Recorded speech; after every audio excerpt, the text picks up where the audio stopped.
हर किसी को कभी ना कभी प्यार होता ही है, और कहते हैं पहला प्यार भुलाए नहीं भूलता कोई। पहला प्यार वो होता है जो सबकी जिंदगी में एक नया एहसास लाता है। पहला प्यार जिंदगी के सबसे खूबसूरत पलों में से एक होता है, लेकिन बहुत कम ही ऐसे किस्मत वाले लोग होते हैं जिनका पहला प्यार ही आखिरी प्यार हो। ऐसी ही एक कहानी प्रीति और अमित की है।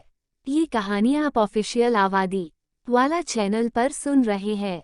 प्रीति और अमित एक ही स्कूल में पढ़ते थे। अमित 10वीं में था और प्रीति 9वीं में थी। वो दोनों एक दूसरे को पसंद करते थे, लेकिन कभी किसी की हिम्मत नहीं हुई एक दूसरे को ये बोलने की। उन दोनों की आंखों में एक दूसरे के लिए प्यार साफ दिखता था। दोनों रोज स्कूल की असेंबली के समय एक दूसरे को देखते थे और दोनों के चेहरे पर मुस्कान होती थी। जब गर्मी की छुट्टियां चल रही थी और अमित को प्रीति की बहुत याद आ रही थी, क्योंकि अभी स्कूल भी बंद था और वो एक दूसरे को देख भी नहीं पाते थे, और न ही उनका घर कहीं एक दूसरे के आजू बाजू में था।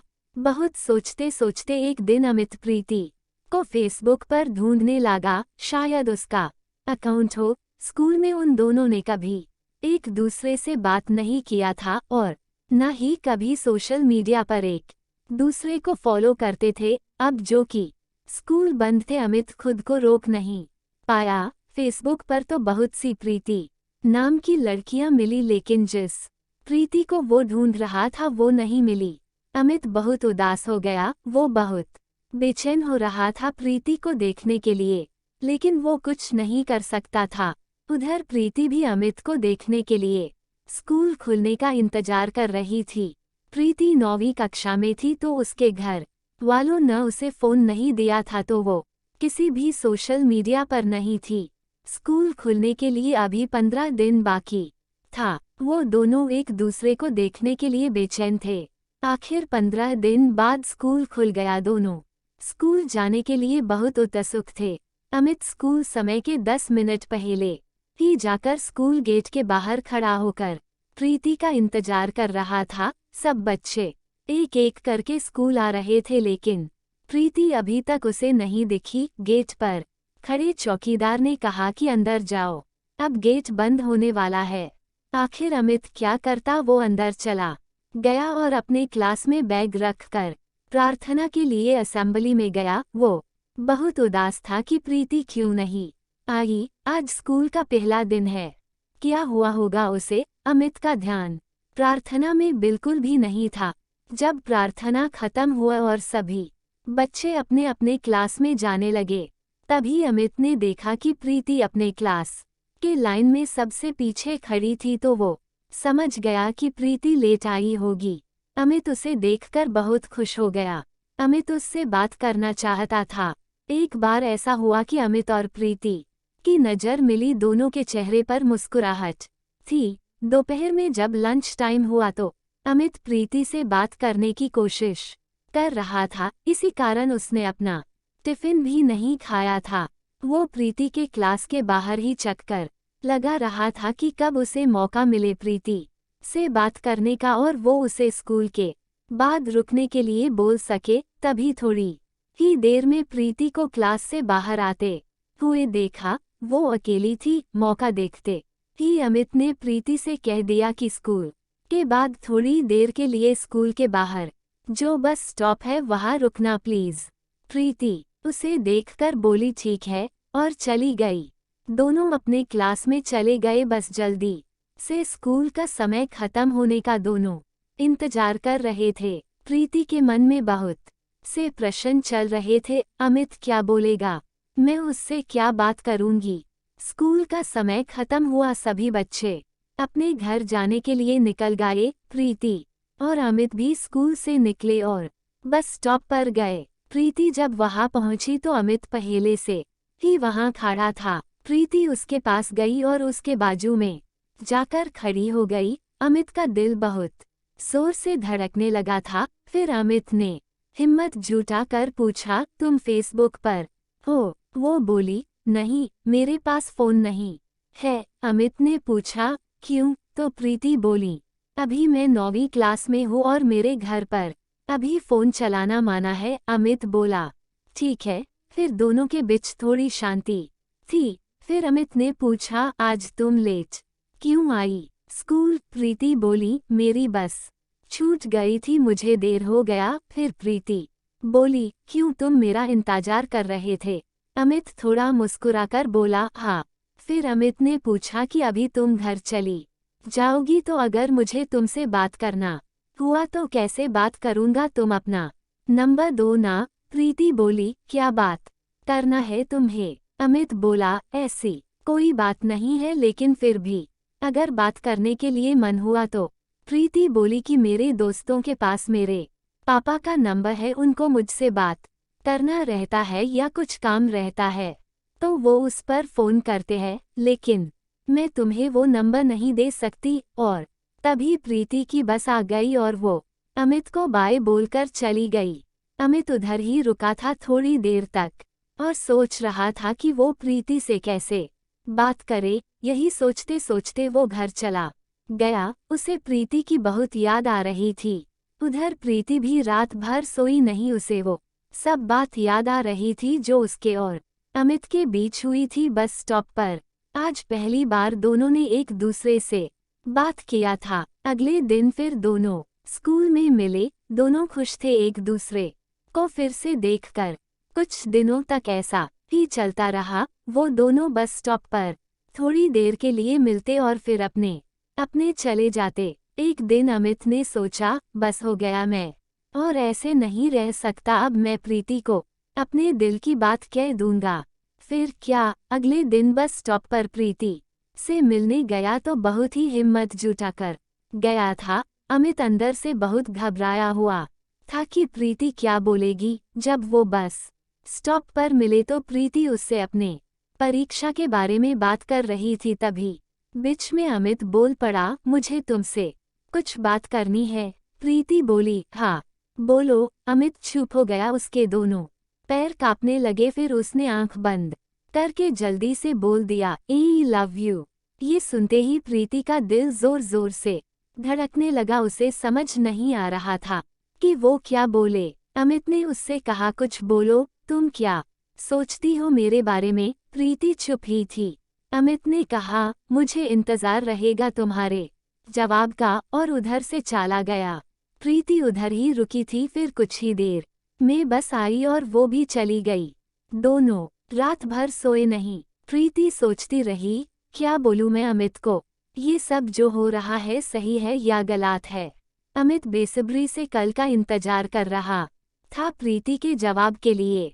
अगले दिन अमित स्कूल पहुंचा और देखा कि प्रीति आज स्कूल ही नहीं आई तो वो और ज्यादा बेचैन हो गया। प्रीति स्कूल क्यों नहीं आई? उसके मन में ऐसे बहुत से प्रश्न चल रहे थे। वो किसी को कुछ पूछ भी नहीं सकता था। वो नहीं चाहता था कि स्कूल में ये बात किसी को पता चले और प्रीति को कुछ परेशानी हो। वो बस प्रीति के बारे में ही सोच रहा था। पढ़ाई में बिल्कुल भी ध्यान नहीं था उसका। स्कूल खत्म हुआ तो वो सबसे पहले बस स्टॉप गया जहां वो रोज प्रीति से मिलता था।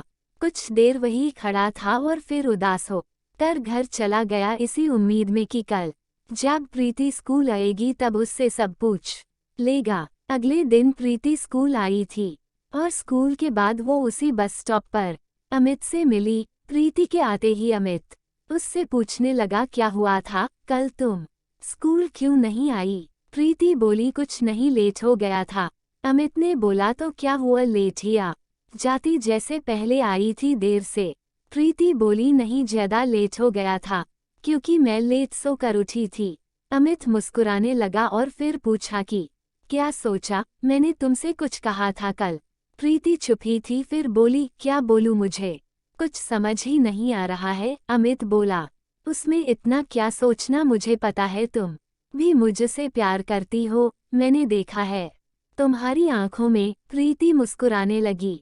फिर अमित प्रीति का जवाब समझ गया और बोला, मैं समझ गया तुम्हारा जवाब, लेकिन सुनो, मुझे तुमसे बात करना रहता है। कैसे करूं? तुम्हारे पास तो फोन भी नहीं है। प्रीति बोली, तुम मुझे अपना नंबर दे दो, मैं तुम्हें फोन कर दूंगी जब पापा का फोन मेरे पास होगा तो। लेकिन तुम दोबारा उस नंबर पर फ़ोन नहीं करना।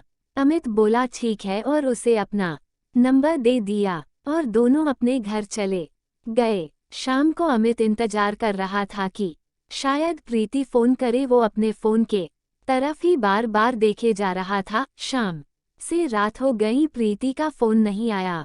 अगले दिन स्कूल के बाद अमित ने प्रीति से पूछा, तुमने फ़ोन क्यों नहीं किया? वो बोली, पापा का फ़ोन नहीं था मेरे पास और मुझे समझ भी नहीं आ रहा था कि फ़ोन पर मैं क्या बात करूंगी। अमित बोला, इसमें क्या, फ़ोन करती तो बात अपने आप हो जाती। कुछ ऐसे ही वो दोनों रोज स्कूल के बाद मिलते थे और प्रीति कभी कभी अमित को फ़ोन करती थी, उनकी बातें होती थी।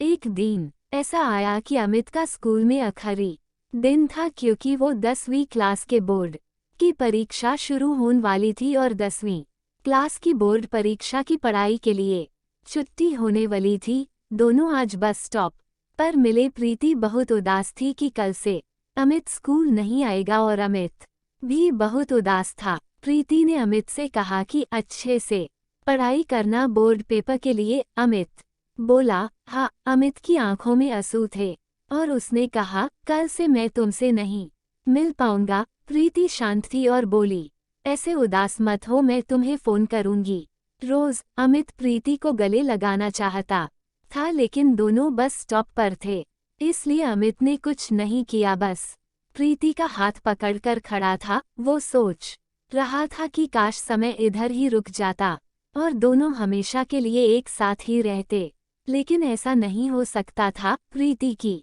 बस आ गई। अमित उसका हाथ छोड़ने के लिए तैयार ही नहीं था। प्रीति उसे बहुत समझा रही थी कि मुझे जाने दो, घर पहुंचने में देरी जो जाएगी तो मम्मी पूछेगी कि देर से क्यों आई। अमित फिर भी उसका हाथ छोड़ने को तैयार नहीं था। उसने प्रीति का हाथ पकड़ा ही था और बस चली गई। प्रीति बोली, देखो बस भी चली गई, अब दूसरी बस कब तक आएगी? अमित बस प्रीति को देखे जा रहा था।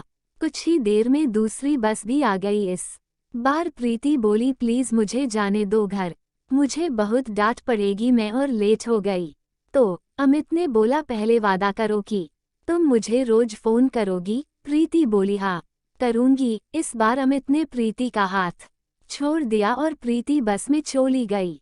अमित उधर ही खड़े होकर प्रीति को देख रहा था। बस की खिड़की से प्रीति बाय बोली और फिर बस चली गई। प्रीति अमित से फ़ोन पर रोज बात करती थी। जब 2 दिन बाकी थे परीक्षा के लिए, अमित को प्रीति से मिलाना था। एक दिन अमित प्रीति को बिना बताए स्कूल छूटने के समय उसी बस स्टॉप पर गया जहां वो रोज मिलते थे। प्रीति स्कूल के बाद घर जाने के लिए उसी बस स्टॉप पर आई। उसने देखा कि अमित बस स्टॉप पर था। वो दूर से ही अमित को देखकर खुश हो गई। फिर तो वो ना दाएं देखी ना बाएं और भागी भागी बस स्टॉप पर पहुंची। वो बहुत खुश थी। अमित के पास जाते ही वो बोली, तुम यहाँ, कल तो तुमने फ़ोन पर नहीं कहा था तुम आने वाले हो। अमित बोला, क्योंकि मैं तुम्हें सरप्राइज देना चाहता था इसलिए नहीं कहा था। प्रीति बोली, अच्छा किया कि तुम आ गए मिलने, मुझे तुम्हारी बहुत याद आ रही थी। अमित बोला, हाँ मुझे भी बहुत याद आ रही थी इसलिए आ गया। परीक्षा के लिए बस 2 दिन बाकी है, सोचा मिल लूं। प्रीति पूछी, तुम्हारी पढ़ाई हो गई सब? अमित बोला, हाँ लगभग हो ही गई है सब। वो बोली, ठीक है, अच्छे से सब लिखना, परीक्षा में तुम्हें अच्छे मार्क्स लाना है। अमित बोला, हाँ। 2 दिन बाद अमित का पहला पेपर था। परीक्षा के एक दिन पहले अमित का फ़ोन खराब हो गया। अमित का छोटे भाई फ़ोन से खेलते खेलते उसे पानी में गिरा दिया था। अमित को बहुत गुस्सा आ रहा था क्योंकि अब वो प्रीति से बात नहीं कर सकता था और न ही अभी उसे दूसरा फ़ोन मिलता क्योंकि परीक्षा चल रहा था तो उसके पापा उसे दूसरा फ़ोन नहीं देते अभी। उधर प्रीति भी बहुत परेशान थी कि क्या हो गया, अमित का फ़ोन क्यों नहीं लगता। अब फिर वो सोची कि शायद वो पढ़ाई करता रहता होगा तो फ़ोन बंद कर दिया होगा। प्रीति इंतजार कर रही थी कि शायद परीक्षा खत्म होते ही अमित मिलने आए। अमित ने यही सोचा था कि जैसे ही परीक्षा खत्म होगा तो वो प्रीति से मिलने जाएगा। आखिर वो दिन आ ही गया। आज अमित का आखिरी परीक्षा था। अमित बहुत खुश था कि परीक्षा के बाद वो सीधा बस स्टॉप जाएगा प्रीति से मिलने। आज उसका हिंदी विषय का परीक्षा था। वो परीक्षा में जल्दी जल्दी हाथ चला रहा था कि जल्दी से पेपर खत्म और वो प्रीति से मिलने जाए। पेपर खत्म हुआ और वो सबसे पहले अपने क्लास से निकला और सीधा उसी बस स्टॉप पर गया। अभी स्कूल की छुट्टी होने के लिए 2 घंटे बाकी थे, फिर भी वो चला गया उधर और इंतजार कर रहा था प्रीति का। वो 2 घंटे भी उसे अब सालों लग रहे थे। 3 बज गए, स्कूल के छूटने का समय हो गया। अमित की नज़र बस प्रीति को देखने के लिए बेचैन थी। वो बेसब्री से उसका इंतजार कर रहा था। आखिर प्रीति उसे दिख गई बस स्टॉप के तरफ आते हुए। प्रीति की नज़र अमित की ओर दूर से ही गई। वो खुद को रोक नहीं पाए और वो दौड़ने लगी कि जल्दी से अमित के पास पहुंच जाए। उसको इतना भी ध्यान नहीं था कि वो रोड पर दौड़ रही है। तभी अचानक से दूसरी तरफ से एक ट्रक बहुत ही तेजी से प्रीति की तरफ आ रहा थी। अमित कुछ कर पाता उसके पहले वो ट्रक प्रीति को टक्कर मार कर चला गया। अमित को कुछ समझ ही नहीं आया। वो उधर ही खड़ा रह गया कुछ देर और प्रीति के आजू बाजू बहुत भीड़ इकट्ठा हो गई। तभी किसी ने एम्बुलेंस को फोन किया। अमित दौड़ के प्रीति के तरफ गया। वो उसके पास जा ही रहा था कि उधर खड़े लोगों ने उसे रोक दिया। वो बिल्कुल शांत हो गया था। उसे समझ ही नहीं आया कि क्या हुआ। थोड़ी ही देर बाद एम्बुलेंस आई और प्रीति को पास वाले अस्पताल लेकर गई। अमित उधर ही खड़ा रह गया। कुछ देर बाद वो भी अस्पताल गया और प्रीति के लिए पूछताछ किया और उसके कमरे की तरफ गया। उधर उसने देखा कि प्रीति के मम्मी पापा भी आ गए हैं। अमित थोड़ी दूर ही खड़ा हो गया। उसने देखा कि प्रीति की मम्मी रो रही थी। ये सब देखकर उसे भी रोना आ रहा था। कुछ देर बाद एक डॉक्टर निकले प्रीति के रूम से। प्रीति के पापा डॉक्टर के पास गए और उनसे पूछने लगे, कैसी है मेरी बेटी, वो ठीक तो है ना? डॉक्टर उदास दिख रहे थे। फिर वो बोले, हम आपकी बेटी को नहीं बचा पाए। ये सुनते ही अमित वहां से चला गया। उसे बिल्कुल नहीं समझ रहा था कि वो कहाँ जाए, क्या करे। वो बस स्टॉप के थोड़ी दूर पर एक गार्डन था, वहां जाकर बैठ गया। वो बहुत रोने लगा। उसे प्रीति की बहुत याद आ रही थी। वो सोच रहा था कि प्रीति उसके वजह से ही आज उसके साथ नहीं है। ना वो आज उससे मिलने आता और न ही वो सब हुआ होता। शाम हो गई थी। अमित वहां ही बैठकर बहुत रोए जा रहा था। फिर किसी ने अमित को रोते हुए देखा तो उससे पूछा, क्या हुआ, तुम यहाँ बैठकर क्यों रो रहे हो? अमित कुछ नहीं बोला। फिर उस आदमी ने कहा कि घर जाओ, बहुत देर हो गई है, तुम्हारे मम्मी पापा तुम्हारा इंतजार कर रहे होंगे। वो उधर से उठा और धीरे धीरे चलते चलते घर आया। उसकी मम्मी उससे पूछने लगी, कहाँ था इतने देर तक और परीक्षा कैसा था आज का? अमित बोला, ठीक था, और वो परीक्षा के बाद अपने दोस्त के घर चला गया था। इतना बोलकर वो अपने कमरे में चला गया। उसे खुद पर बहुत गुस्सा आ रहा था। वो बहुत रोया। वो खुद को माफ नहीं कर पा रहा था। वो बस यही सोच रहा था कि सब उसकी गलती थी। प्रीति की वो हालत उसके वजह से हुई। कुछ महीनों बाद अमित का रिजल्ट आया, बोर्ड परीक्षा का। उसने अपना रिजल्ट देखा और वो अच्छे नंबरों से पास हुआ था। उसे अपने रिजल्ट की कोई खुशी नहीं हुई। वो बस यही सोच रहा था कि प्रीति होती तो वो कितनी खुश होती उसका रिजल्ट देखकर। अमित अब बिल्कुल बदल गया था। अब वो ज्यादा किसी से बात भी नहीं करता था, बस अकेले अकेले रहता था। आगे की पढ़ाई के लिए उसके मम्मी पापा ने उसे हॉस्टल भेज दिया। अमित वहां जाकर थोड़ा बदल रहा था। अब वो बाकी लोगों में थोड़ा घुल मिलकर रहता था, लेकिन वो प्रीति को नहीं भूला था और ना ही खुद को माफ कर पाता था। वो पूरी जिंदगी खुद को प्रीति का गुनहगार समझता रहा। वो बस सोचता रहता कि उसके वजह से ही प्रीति उसे हमेशा के लिए छोड़कर चली गई। अगर वीडियो अच्छी लगी तो लाइक और कमेंट और सब्सक्राइब जरूर कर लेना, ताकि और वीडियो आए तो आपको सबसे पहले मिले।